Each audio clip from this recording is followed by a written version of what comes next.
The House Oversight Committee has called the CEOs of several online forums to testify on Capitol Hill next month in the aftermath of the assassination of Charlie Kirk. I asked the chairman of that panel, Republican Congressman James Comer of Kentucky, about this and a lot more. Here's part of our conversation. Mr. Chairman, good to see you. Today, you called the CEOs of Reddit, Discord, Steam, and Twitch before the committee.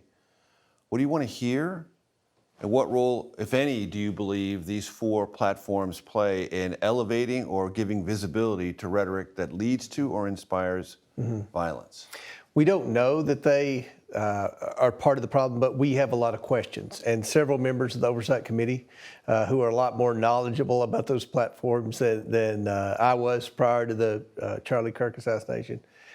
They've expressed concern that they would like to question them. There seems to be a pattern emerging from that's the form of communication of choice by some of the crimes, the high-profile crimes that have been committed lately, especially by the younger perpetrators. So we have a lot of questions about that, and hopefully sometimes, you know, it's not, we don't have these hearings necessarily to grill or embarrass the witness, but maybe to find solutions to the problems, because there are a lot of people that are concerned that this pattern may be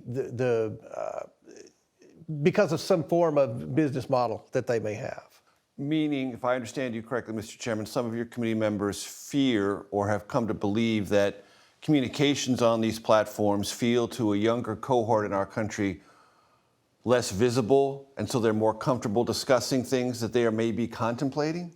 Well, again, the pattern that this source of communication, this form of communication was used by in at least three of the last four high-profile crimes.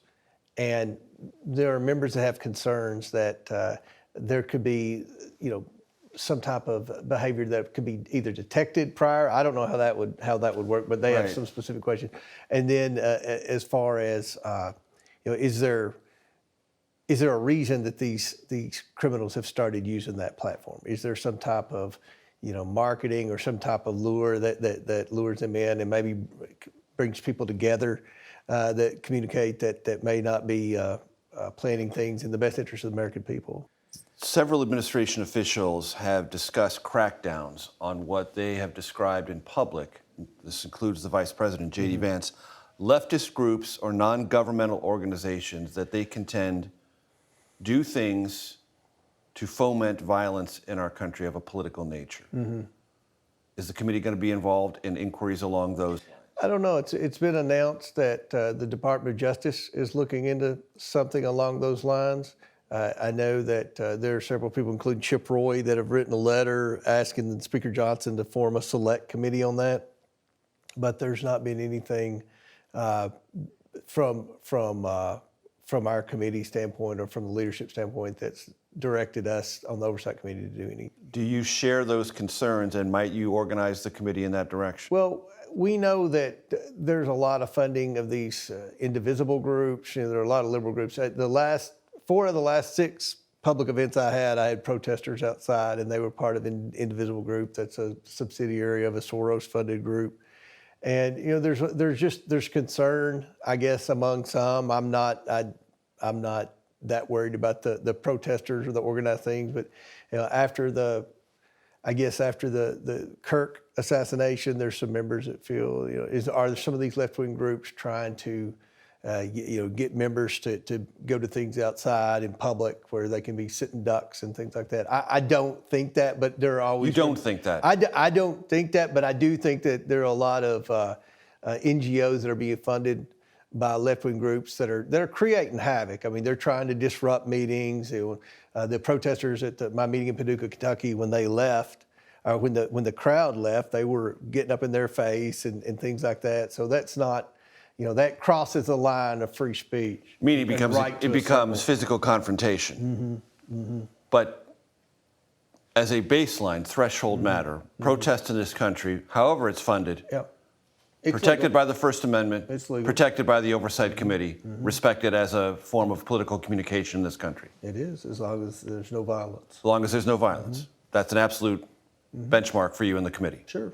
Okay. Yesterday, the Attorney General, Pam Bondi, said, or was a podcast utterance was put across the media in which she said hate speech will be prosecuted. And there was tremendous blowback among conservatives saying that's not permissible in this country.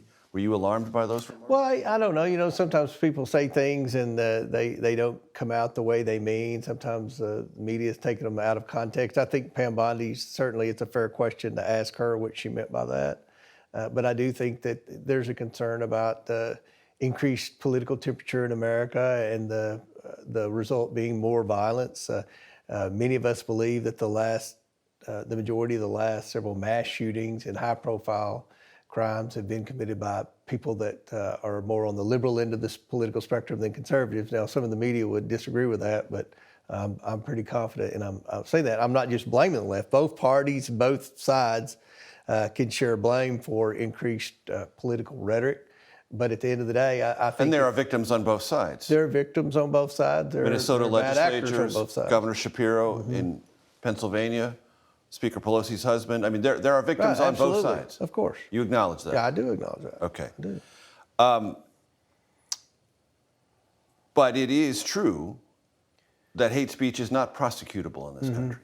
It's protected by the First Amendment, repugnant though it may be. Right. You believe that? I do.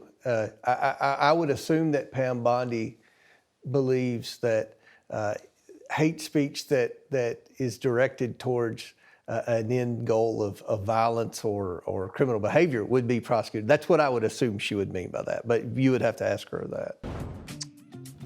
Welcome back to The Takeout. Earlier today on Capitol Hill, I discussed the ongoing Epstein investigation and all the controversies around with what's known, what's yet to be known, what people are still asking about with Congressman James Comer. For a reason, I went to Congressman Comer. He is the head of the House committee that's doing the lead congressional investigation into this matter. Here's some of what we discussed. On Capitol Hill today, Jamie Dimon, head of J.P. Morgan, told reporters the following, and I want to quote him directly. The government knew about his crimes, meaning Epstein's crimes, way before everybody else. So they knew and should have closed it down way before. Do you agree with that? I think that's very possible. And if Jamie Dimon said that, that would mean that J.P. Morgan put exactly word for word what he said in things that are called suspicious activity reports. These are bank violations that I used during the Biden investigation. I remember you and I had a long conversation about that. So banks file those with the government. So if he's saying that, and he's a very smart person, I would say that J.P. Morgan filed some suspicious activity reports many, many years ago. We think that this has dated back to 1996. That's 6 presidential administrations that apparently had information that there was human trafficking being involved on Epstein Island. Now, one of the things that I've requested, and Treasury has said yes, but we haven't gone in and we're trying to get the date, and hopefully it'll be, if not the end of this week, next week, where my staff can start going in and reading those suspicious activity reports. So if Jamie Dimon said that, that makes me feel even more confident that those bank violations will give us information not just of whether or not the banks reported this activity, but also who was wiring money to Epstein. Were people paying money if they were purchasing girls and things like that? We will be able to trace Senator Ron Wyden, ranking Democrat on the Senate Finance Committee, has said there are records that indicate that can reveal. Because I asked, they know that because I asked in a letter and the Treasury responded back, yes, there were records. So, that's the thing that's frustrating about this whole Epstein. Everybody would need to do the Massey discharge petition. The Oversight Committee is way ahead of what the Massey discharge petition. The Massey discharge petition doesn't say anything about subpoenaing the estate. We subpoenaed the estate. That's where you got all that trove of information last week that included the birthday card and all the other stuff that people made.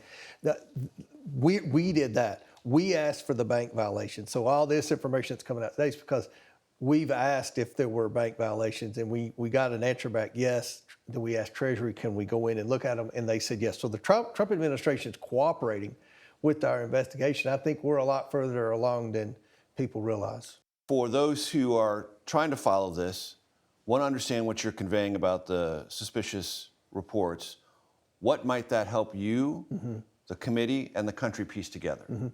Well, with the suspicious activity reports, it'll say exactly what year that financial institutions suspected that Epstein was human trafficking. Okay. It will also help us trace the money as to who was wiring money to Epstein, to where we can figure out what was this $250,000 wire for, what was this $100,000 wire for. It's a lot of tracing, and it's like a crime scene, and that's what our committee rooms will be looking like, and we're just going to follow the money. And that was one of the things the victims' attorneys asked us to do when I said, what can we do to help?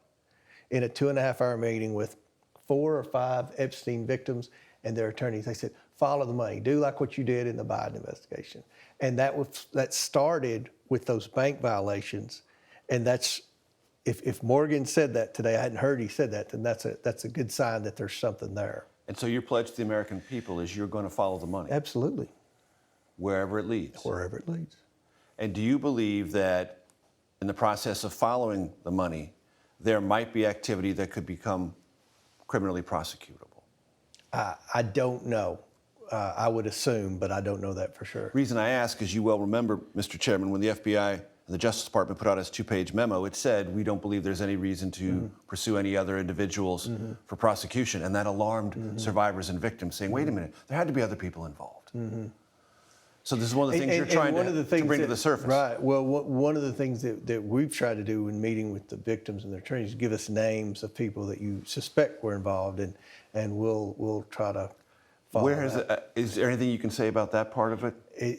No, not Names? really. Okay. Okay. But they have been helpful, and you're trying to be responsive. They've been helpful in some areas and not as helpful as I would like in others. Can you go on with that? We're just trying to get names of people that we can look into, but we're following the money as well. Based on what you have developed so far, what would be your level of comfort or discomfort with the President of the United States considering any form of leniency for Ghislaine Maxwell? I would encourage the president not to, based on what we've seen thus far. You know, from what we've seen thus far, I can feel pretty confident saying to the American people that Epstein and Maxwell were bad people. And, you know, obviously Epstein's gone, but with respect to Maxwell, I would not prefer that she get a pardon or a commutation. Okay. Have you, Mr. Chairman, reached a conclusion about what happened to Jeffrey Epstein? Well, I mean, it's hard to tell. The video, it doesn't show inside the cell room. It just shows around the cell, and there was a lot of activity, you know, before and after. He committed suicide, but you know, it's one of those things that may be hard to ever conclude one way or the other. But the Attorney General said he was confident that it was suicide. I want to be careful here because people will listen very carefully to your answer. So my question directly is, you are not sure whether he committed suicide? I don't think anybody's sure. Nobody's Okay. sure. I mean, the He could video have been doesn't in zero other in words- on it, and there were no witnesses. In other words, he could have been murdered. Well, there's a lot of things that could have happened. I'm not going to say that it was murder or anything. It could have been suicide, but there were no witnesses, and it's not on the video. So that's that's what we're working with there. Or not able to work with. Right. You can watch my full interview with the chairman of the House Oversight Committee, Representative James Comer, Kentucky Republican, on YouTube. You can listen to it on your favorite podcast platform. And trust me, we covered a lot of ground.